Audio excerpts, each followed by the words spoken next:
everyone, welcome to Lindork Does Life. In this episode, my husband Mike and I are going to be sharing about our infertility journey and pros and cons about why we chose to do IVF abroad. My name is Linda Huang and I'm a Canadian blogger and now video blogger sharing about my life. Tune in each week as I do something.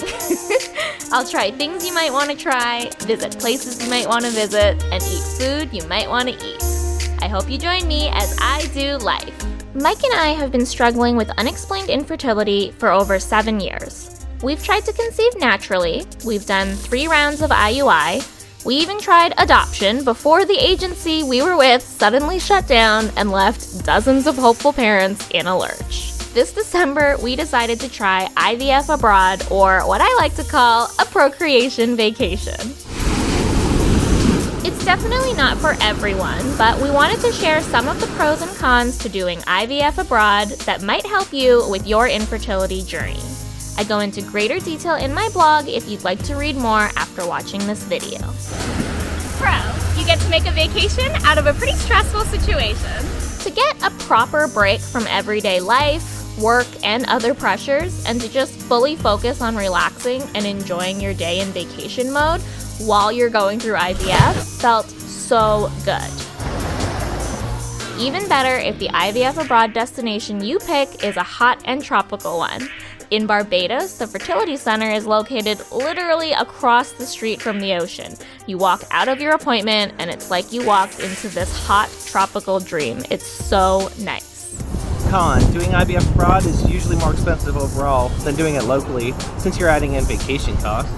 It depends on where you live, of course, but for us, as a general comparison, we'd be looking at around $10,000 Canadian to do the IVF procedure at home, whereas doing it abroad with flights, accommodations, food, vacation costs, etc., totals closer to $20,000 Canadian. Although the actual procedure cost in Barbados was comparable to our local clinic, the cost of being away for over 2 weeks makes a procreation vacation much less realistic for most people, so it is a significant factor in deciding whether this is for you. Pro, the international clinic experience is often much better than your local option. Again, it totally depends on your local clinic, but for us, one of the reasons we really did not want to do IVF locally is because our experience with the local clinic for our previous 3 IUI treatments was terrible. Sometimes, if the clinic is the only option in town, the customer service and quality just stinks. Con, you have to be away from home for quite a long period of time.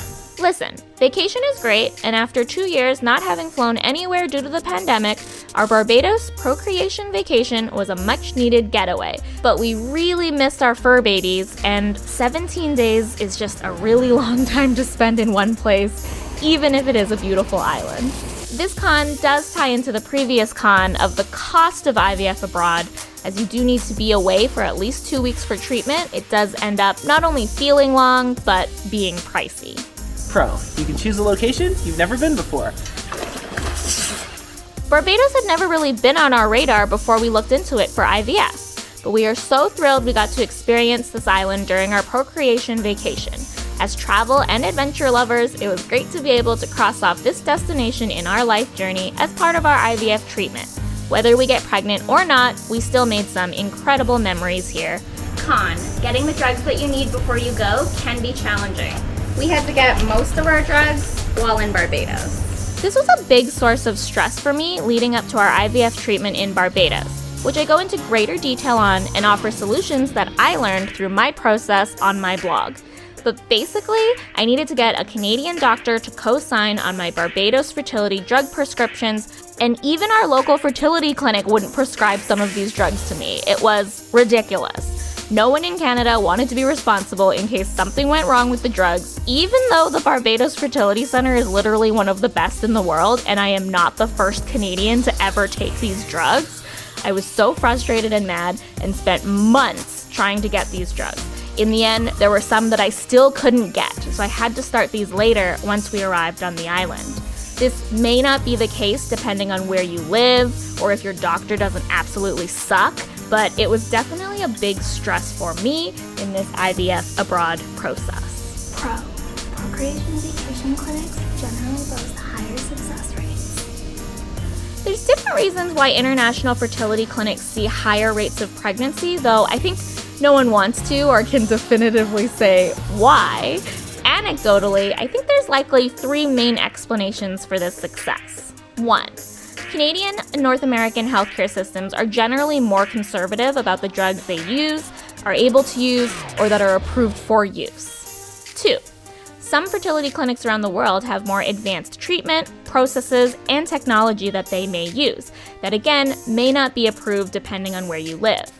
And 3, IVF abroad is generally treated like a vacation, so your mind and body are more likely to be in a relaxed, better state for egg and embryo to do their thing. That is, of course, all just anecdotal, but I believe it's true. The Barbados Fertility Center reports about a 70% success rate with their IVF treatment, which is one of the highest in the world. Of course, so many factors will affect a positive outcome, so you can't just bank on that percentage, but it still makes you feel pretty good going into it. Con: procreation vacations, while a lot of fun, are still no guarantee. Ultimately, even after this IVF abroad, we may still not be pregnant.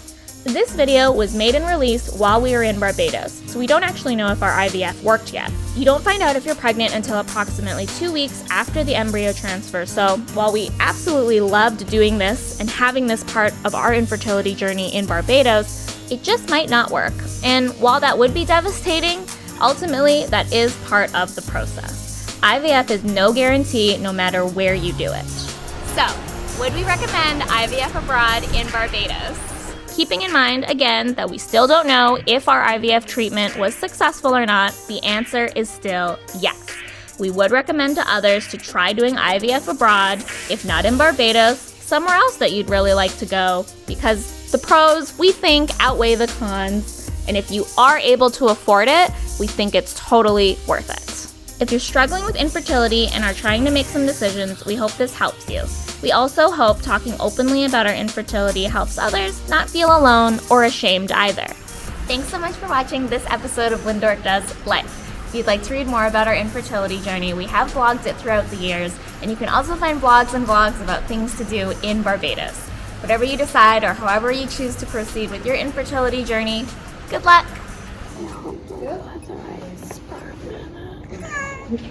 You do.